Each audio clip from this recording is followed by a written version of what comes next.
성령 강림 주일입니다. 성령이 이 땅 가운데 충만하게 공동체적으로 임했던 날들을 다시금 상고하며 되새김하는 그런 기념 주일이라고 볼 수가 있습니다.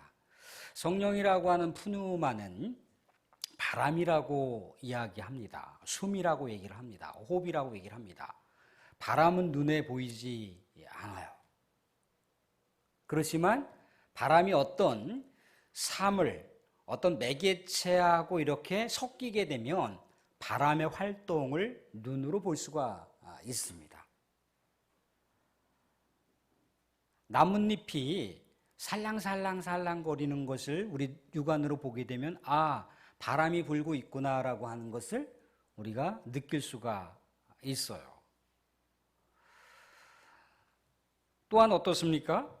땅에 먼지가 막 이렇게 일렁인단 말입니다. 그럼 바람이 불고 있구나.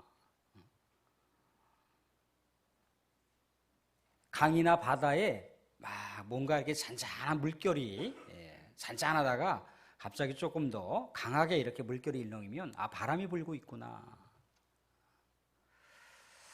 또 어떤 사물하고 부딪혀서 위밍 소리가 나면 바람의 소리가 들리고 있구나. 바람이구나 라고 하는 것을 알 수가 있어요. 성령도 마찬가지입니다. 우리 눈으로 볼 수 있는 것은 아니죠. 근데 성령께서 하나님께서 지목하신 사람에게 임하면 어떻습니까? 그 사람이 변화되기도 하고 그 사람이 어떤 활동을 벌이기도 한다는 거예요. 그러면 성령께서 활동하시는구나라고 하는 것을 알 수가 있죠. 오순절 177절이라고 일컬어지는 오순절 마가의 다락방에서 120명이 이렇게 모여 있을 때 성령께서 임하셨잖아요. 그죠? 그랬을 때 그들이 다 어떻게 반응했던가요? 성령 충만해서 다른 나라의 언어를 가지고 말을 하기 시작해요. 성경에서는 그것을 이제 방언이라고 얘기를 합니다. 디아렉토스라고 얘기를 하는데 이 디아렉토스는 다른 나라 민족의 말이에요. 그러니까 우리나라가 영어를 사용한다든가 아니면 불어를 사용한다든가 일본어를 사용한다든가 중국어를 사용한다든가 그렇게 그 마가의 다락방에 있었던 사람들이 외국어를 막 하더라는 거예요. 근데 이것을 그때 당시가 유대 절기잖아요. 그러니까 다른 지역에서 살고 있었던 다른 타국에서 살고 있었던 유대인들이 이 고국을 방문했단 말이죠. 그 명절에 가족들도 만나고 또 명절에 예배를 또한 드리기 위해서 고국으로 왔는데 이 마가의 다락방에서 120명이 다른 나라 언어로 다 이야기하는 것을 들어보니 이것은 내가 살던 그 지역 사람들이 사용하고 있는 언어인데 어떻게 저 갈릴리 사람들이 이 언어를 쓸 수가 있지? 다들 놀라는 거예요. 근데 이걸 뭘 우리가 알 수가 있습니까? 성령이 제자들에게 임했다라고 하는 것을 알 수가 있죠. 그죠? 사람들의 언어나 또 사람들의 행위를 통해서 나타나는 모습입니다. 그런데 우리가 알다시피 바람이라고 하는 것은 눈에 보이지 않지만 어떤 힘이 있습니다. 강력한 힘이 있어요. 바람이 만약에 강력하게 임하게 되면 어떻겠습니까? 자연재해가 일어나요. 그죠? 바다 위에 떠다니는 배들도 막 뒤집히고 날아다니고 그런단 말입니다. 또 이 땅에 또 태풍이라도 한번 지나간다고 생각해 보세요. 모든 농작물들과 사람이 감당할 수 없는 무엇인가 대비한다고 할지라도 감당할 수 없는 그런 엄청난 파괴적인 일들이 나타나요. 그죠? 힘이 나타난다는 거예요. 근데 그것뿐만 아니고요. 바람을 잘 사용하면 어떤 또 힘을 얻을 수가 있습니까? 풍력을 통해서 전기를 얻을 수가 있어요. 어디 인간시장인가에 보니까 산에서 살고 있는 한 50대, 60대 한 기술자가 있는데 그 기술자가 산에 많이 이렇게 집을 지어놨는데 그 집의 모든 전기가 뭘로 돌아가느냐면 거의 풍력으로 돌아가는 거예요. 그 중간중간에다가 바람이 잘 통하는 곳에다가 그 풍력 그 여러 가지 장비들을 설치해 놓고 그 에너지를 가지고 전기로 사용하는 거예요. 그걸 가지고 보일러를 사용하고 그걸 가지고 뜨거운 또 물을 또 데펴서 필요한 곳곳에 이렇게 공급하고 있는 그런 모습을 이렇게 봤어요. 바람이라고 하는 건 엄청난 힘을 또한 나타낼 수가 있습니다. 성령이라고 하는 것도 그렇죠. 성령이라고 하는 것도 우리 사람에게 나타나면 성령은 지혜와 지식을 막 발휘할 수가 있어요. 베드로라고 하는 어부가 그 당시에 학문적인 지식이 길어야 얼마나 길겠습니까? 얼마나 깊겠습니까? 그런데 그가 성령 충만함을 통해서 구약 성경을 능통하게 체득하다라는 거죠. 구약 성경을 통해서 예수 그리스도께 안내하는 그런 장면들을 볼 수가 있어요. 병 고치는 은사를 또한 발휘할 수가 있고요. 또 영의 분별을 또 통해서 나타날 수 있는 그런 능력을 또한 나타낼 수가 있습니다.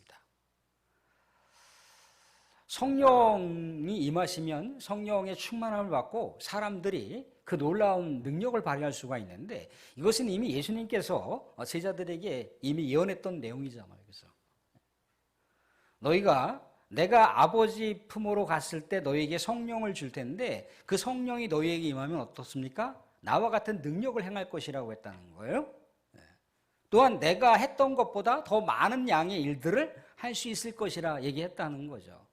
예수님보다 더 고차원적인 능력을 행했다는 게 아니라 예수님께서 이 땅 가운데 공생의 사역을 3년 펼치셨는데 제자들은 그 당시에 30대 초반 중반이었는데 거의 60대 50대 후반에 순교를 했잖아요. 그건 30년 가까이 사역을 펼쳤으니 얼마나 많은 양의 사역을 펼쳤겠습니까? 그래서 제자들의 사역을 보게 되면 어떻습니까? 병 고치는 은사를 나타내고 죽은 사람도 살리는 일들을 감당하더라는 거죠. 성령의 엄청난 능력이 임하는 거예요. 또한 우리가 오늘 1장 8절을 읽었잖아요. 그죠? 성령이 너희에게 임하시면 뭐라고 합니까? 예루살렘과 유대와 사마리아 땅끝까지 이르러 복음의 증인이 될 것이라고 얘기하잖아요. 그죠? 성령이 임하시면. 사랑하는 사람도 고대 사회에서요. 다른 나라로 이동한다라고 하는 것, 그것은 어떤 특별한 전쟁의 난리 때문에 먹고 살아야 되는 그 상황으로 인해서 다른 나라로 이주할 수는 있어도요. 언어도 다르고 환경도 다르고 설령 그 나라 타국으로 간다 할지라도 타국민들이 이동하는 그 사람들을, 그 난민들을 쉽게 받아들이지 않는다는 거예요. 곧 타국으로 이동한다라고 하는 것은 죽음을 감수해야 된다는 걸 얘기합니다. 쉽지 않습니다. 타국으로 이동한다는 게 쉽지 않아요. 근데 성령이 너희에게 임하시면 땅끝까지 이르러 복음의 증인이 될 것이라고 얘기하더라는 거죠. 예수님께서는 성령이 너희에게 임하시면이라고 하는 이 전제를 깔기 전에 뭐라고 했습니까? 너희는 가서 모든 족속으로 제자를 삼아 아버지와 아들과 성령의 이름으로 뭐를 주라고요? 세례를 주라고요. 세례를 주라고요. 그런데 그 사명을 받았으면 그 사명을 뭘로 감당할 겁니까? 인간의 투기와 의지로 감당할 수 있나요? 안 돼요. 이례적인 건 가능할지 몰라도 지속적인 건 불가능하다는 겁니다. 성령이 임하여만 지속적으로 감당할 수가 있어요. 사랑하는 성도, 성령은 이렇게 눈에 보이지 않지만 강력한 능력을 동반한다라고 그랬죠. 그죠? 그런데 성령은 일회적으로 우리에게 임합니다. 예수 그리스도를 믿는 사람들은 일회적으로 영원히 임하는 거예요. 그런데 성령이 임하는 것과 성령이 임하는 것을 성령 세례라고 볼 수가 있는데 성령 충만함을 지속하려면 어떻게 해야 되나요? 하나님을 늘 가까이 해야 됩니다. 하나님을 늘 가까이 해야 돼요. 말씀을 늘 가까이 해야 됩니다. 늘 언제나 계속 지속적인 예배 생활을 하게 됐을 때 성령의 충만함이 계속해서 지속적으로 유지가 될 수가 있어요. 그러게 되면요, 자연스럽게 성령의 은사와 능력을 발산할 수가 있다는 거예요. 사랑하는 여러분들, 성령 충만함을 받은 제자들이 했던 것들은 뭔가요?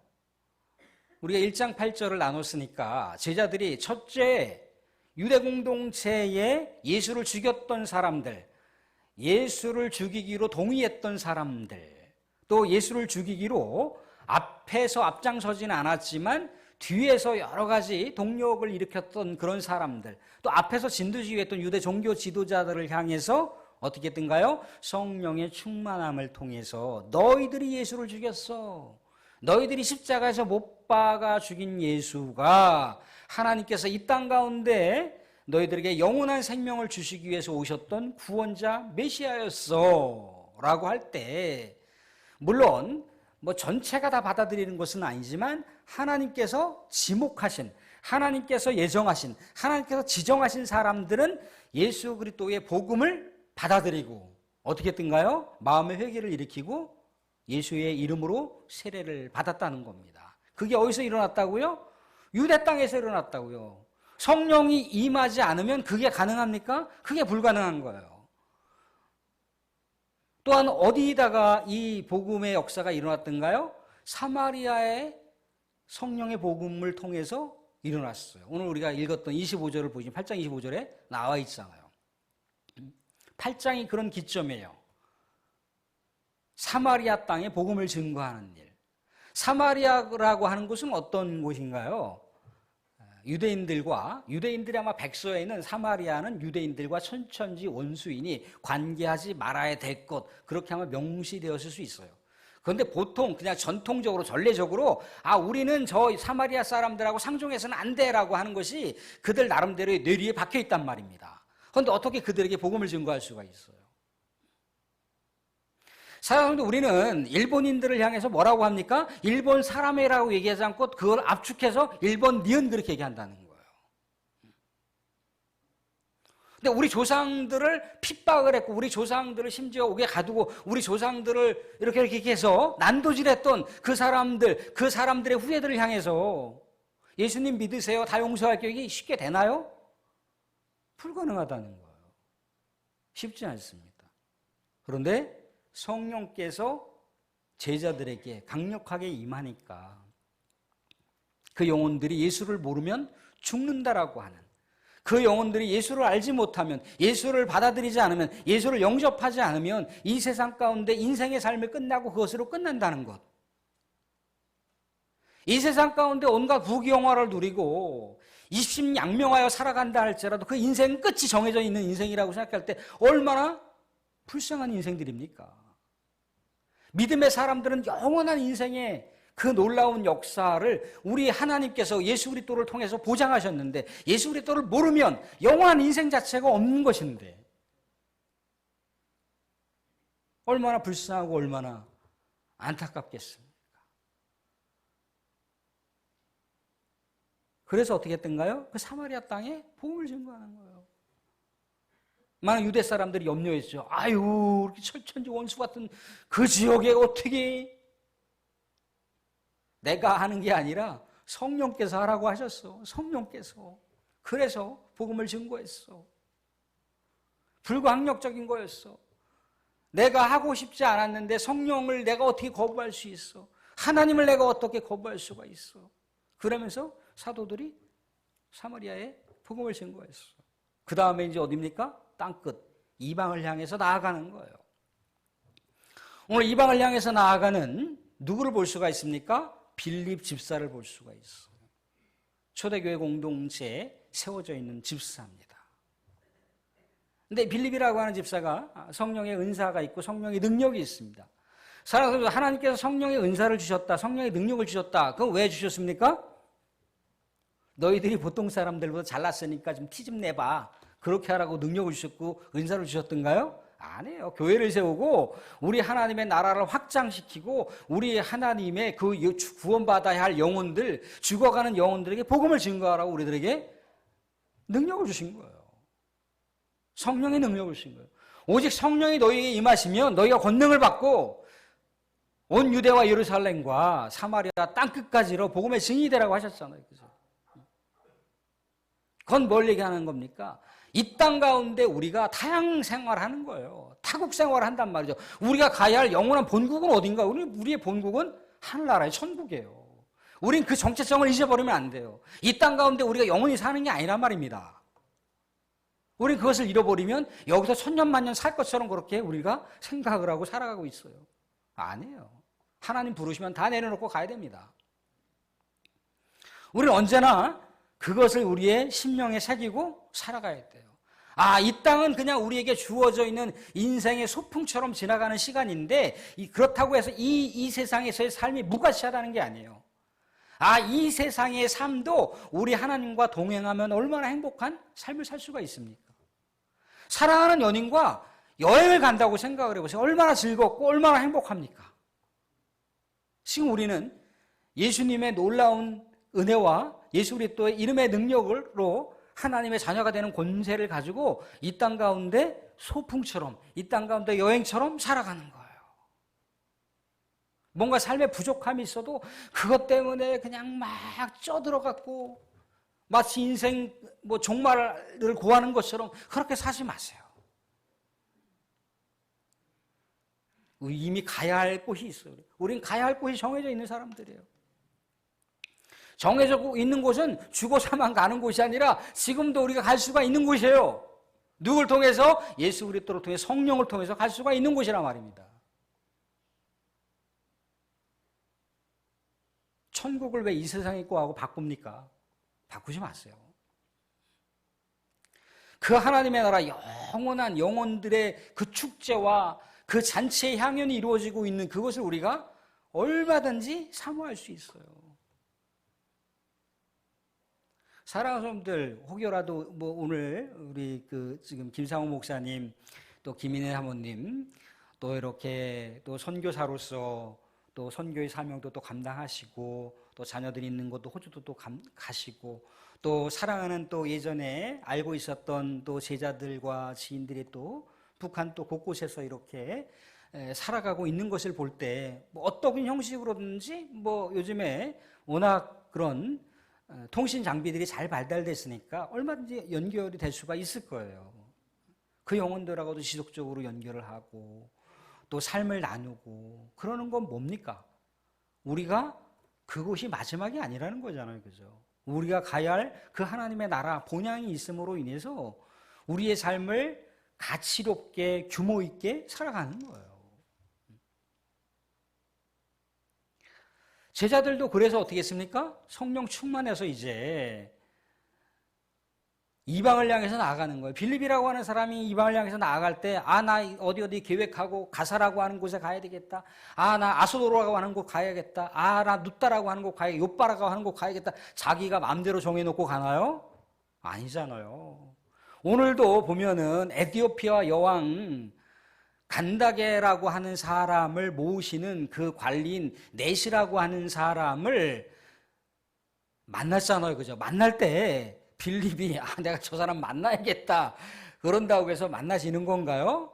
그게 어떤 우연적으로 이루어지고 계획적으로 이루어졌던가요? 아니죠. 하나님의 인도하심, 성령의 인도하심을 통해서 빌립이 그 간다게 넷이를 만났다는 거예요.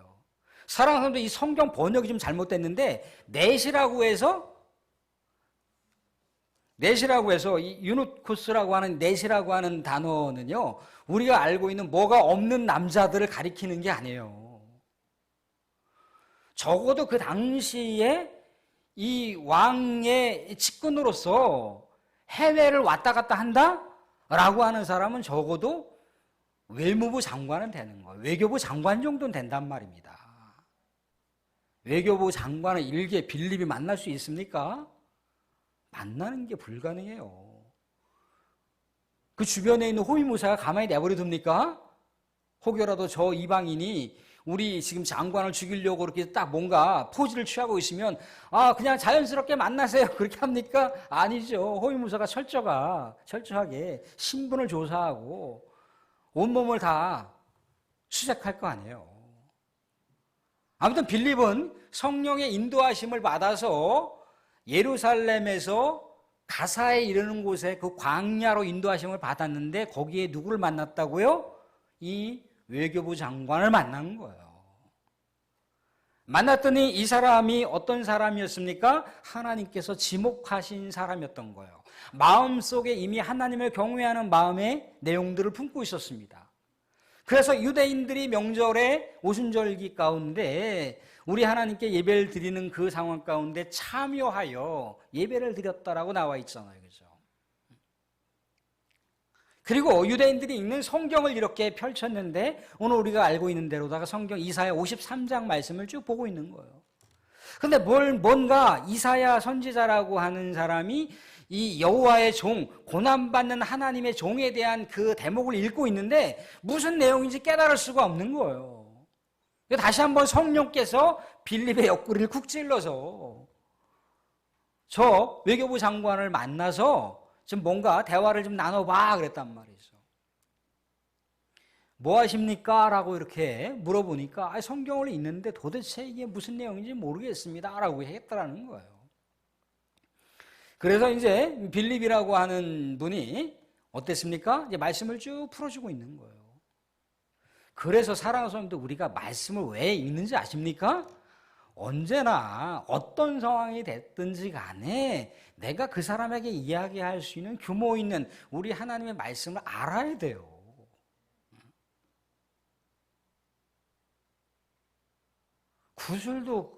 구슬도 꿰어야 목걸이가 되잖아요. 우리가 뭔가 아는 게 있어야 누군가에게 복음을 전할 수 있고 그 복음으로 행동할 수가 있는 거예요. 그래서 그만큼 하나님의 말씀을 모르잖아요. 그 문화의 비유, 달란트 비유가 뭡니까? 없는 자들은 다 뺏긴다는 게 그 말씀이에요. 없는 자들, 믿음이 없는 자들도 그렇고 말씀이 없는 자들은 그 있는 것마저도 믿음이 없고 말씀이 없는데 누구에겐가 뭘 나눠줍니까? 나눠줄 것도 없어요. 그러니까 자꾸만 안으로 들어오는 거죠. 자꾸만 그것을 묻어만 두려고 한다는 거죠. 그런데 있는 것이 풍성하고 좋은 것이 무엇인지 아는 사람들은요, 자꾸 증거한다는 거예요. 사람들도 어디 그 산에 올라가서 어떤 풀잎을 딱 먹었는데, 죄송합니다. 암투병 하시는 분이 그걸 먹고 나았어요. 그분이 가만히 있습니까? 온 천지에 전할 거 아니에요. 내가 산에 가서 그 쑥같이 생긴 뭔가를 하나 뜯어 먹었는데 암세포가 새까맣게 다 죽어버리더라. 여러분들 암 환자들 산에 올라가서 그거 꼭 드세요. 그게 복음인 거예요. 예수 그리스도를 믿는다라고 하는 것이 어떤 건지, 어떤 능력을 발산한다는 것인지, 어떤 미래에 소망을 주는 것인지, 우리 하나님의 놀라운 영혼 구원에 그 생명력을 불어넣어주는 것인지 그것을 아는 자들만이 증거할 수가 있다는 거예요. 빌립이 증거합니다. 없음이라고 나와 있는 그 내용에 다른 사본, 여러 사본 중에 어떤 사본에는 빌립이 예수 그리스도가 그 구약 성경에서 나와 있는 고난받는 여호와의 종에 대해서 설명을 하는데 그가 바로 하나님의 종인 예수 그리스도라고 그렇게 이 에디오피아 외교부 장관에게 이야기했대더라라고 하는 그런 또 다른 사본들도 있어요. 그러니까 빌립이 그렇게 반응을 하고 그렇게 성령 충만하여 복음을 증거하니까 이 외교부 장관이 어떻게 했습니까? 그렇다면 나 그 복음 받아들이고 싶어. 나 그럼 예수 그리스도의 이름으로다가 세례를 받고 하나님의 백성이 될래. 예수 그리스도를 믿는 믿음의 공동체에 나도 대열에 합류하고 싶어. 그러니까 빌립이 어떻게 했습니까? 그래? 그럼 우리 저 개울가에 들어가서 세례합시다. 그래서 세례했다는 거예요. 우리가 요즘에 우리 교단에는 이 세례를 약식으로 하잖아요. 그냥 물 떠놓고 딱 하잖아요. 그죠? 근데 침례교는 아직도 그 침례를 하는데 물속에 푹 담겨지는 거예요. 그냥. 우리가 예전에 몇 감잖아요. 그죠? 다 빨개 벗고 그냥 물속으로 들어가서 몇 감지 않습니까? 그죠? 그러듯이 그냥 푹 담금질 하는 거예요. 푹 담금질하고 나서 세례를 받을 때 성령께서도 이 빌립을 어떻게 합니까? 다른 지역으로 또 이동시키는 거예요. 오늘 보니까 마지막 구절쯤에 아소도라고 하는 곳이 나와요. 그죠? 가사, 아소도, 가이사랴 다 이제 한 라인이에요. 한 라인. 저 충북에 보면 뭡니까? 옥천, 영동, 추풍령, 또 김천 이렇게 내려오잖아요. 그죠? 그게 한 라인인 거야, 한 라인. 한 라인이란 말이죠. 또 대구로 내려가지 않습니까? 그죠? 그렇게 라인 가운데 계속해서 복음을 증거하는 일이 일어나는 거예요. 이게 어떻게 가능합니까? 성령의 역사를 통해 성령 충만하면 가능하다는 거죠. 성령 충만하면 곧 뭡니까? 영혼을 살리기 위해서 우리 하나님께서 믿음의 백성들에게 주시는 놀라운 능력의 선물인 거예요. 사랑하는 성도들, 이 땅 가운데 복음이 어떻게 증거됐습니까? 왜 이 종교개혁 시대에 종교개혁자들이 왜 종교개혁을 일으켰습니까? 성령의 충만함을 통해서 말씀을 봤는데 이 말씀은요, 특권층만 보는 말씀이 아니라고 하는 걸 알았어요. 만민이 봐야 할 하나님의 말씀이라고 하는 걸 알았다는 거예요. 근데 그 중세 그 당시에 카톨릭 사제들, 카톨릭 신부들이 이 말씀 우리들만 보는 거야 라고 그렇게 제언했다는 겁니다. 종교개혁자들이 아니야! 성령 충만함을 통해 이 말씀은 하나님께서 모든 백성들에게 주신 말씀이야. 천주교 사제들은 야 그래? 그럼 니네 직위 박탈. 앞으로 성당에서 말씀 사용 못해. 파문을 일으켜 완전히 다 끝내버렸어요. 그런데도 성령 충만하여 말씀을 전하고 또 말씀을 또 증거했던 내용들을 기록으로 남겼는데 그 당시에 참 절묘했던 건 뭐냐면 그 당시에 인쇄술이 발달했다는 거 아니에요. 그래서 종교개혁자들이 이 성경 말씀을 번역했던 말씀들이 모든 사람들에게 증거될 수가 있었다는 거예요. 목숨을 내걸고 목숨을 내놓을 수 있는 그런 비결이 어디 있어? 그 근거의 힘이 어디 있었습니까? 성령의 힘이었다는 거예요.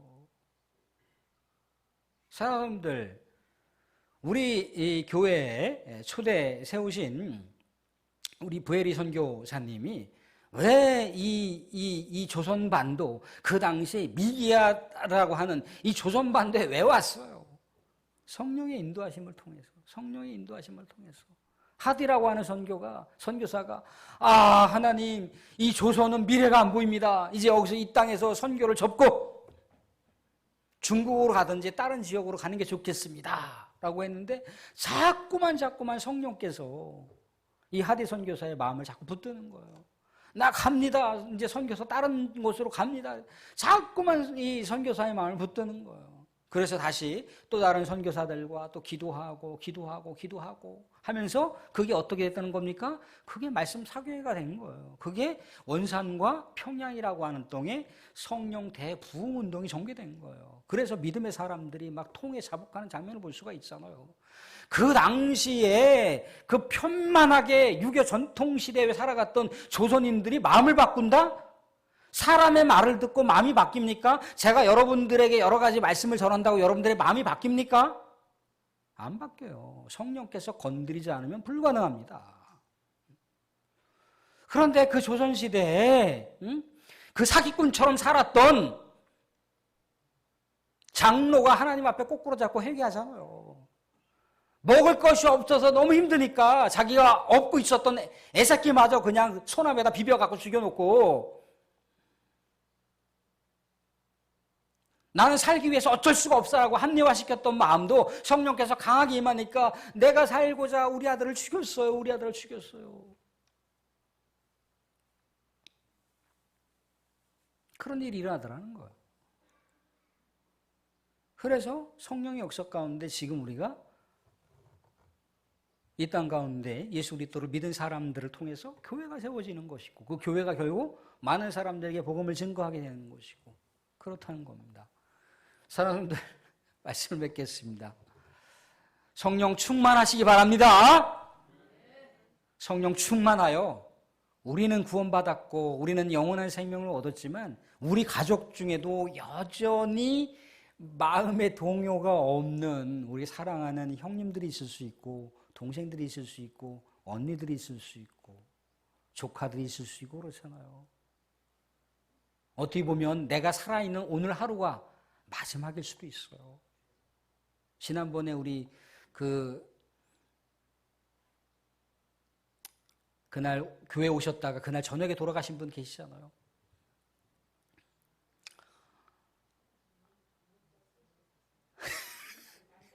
예? 예. 아무튼간 그렇다는 거예요. 오늘이 마지막 기회일 수 있어요. 우리 사랑하는 가족들에게 전화 한 번도 하시고 또 만나시기도 하시고 그래서 형님, 언니 꼭 예수 믿었으면 좋겠어. 예수 믿는다는 게 정말 인생을 새롭게 할 수 있는 일인데 왜 언니 그걸 무시해? 형님 왜 그걸 무시해? 동생아 왜 그걸 무시하니? 저도 형님이 있는데 아예 안 돌아와요. 안 돌아와. 형수님 돌아가시고 혼자 그냥 사시는데, 그러다가 모르겠습니다. 아무튼간 돌아오셔야 되는데 늘 언제나 복음에 비친 마음이 있어. 복음에 비친 마음.